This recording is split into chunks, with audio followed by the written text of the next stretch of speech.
जब वो भगत सिंह जेल में था उसकी माँ आई, उसकी माँ रोने लगी। अरे भगत सिंह कहते जी घबरा जा तेरा, बोला ना माँ नुको कर घबरा जाएगा। तो भगत सिंह एक बात के द्वारा अपनी माता है क्या कहता कर दो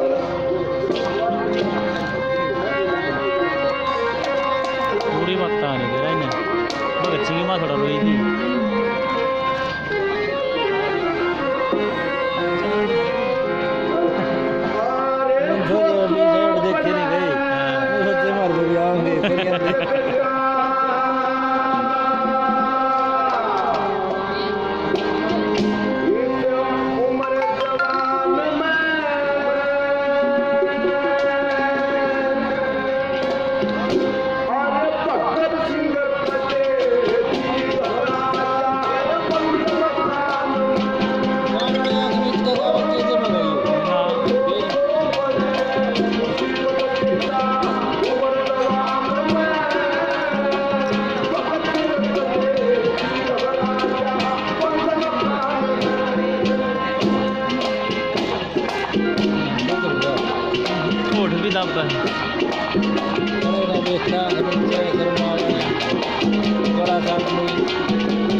हाँ छोरी तोड़ पड़े हैं।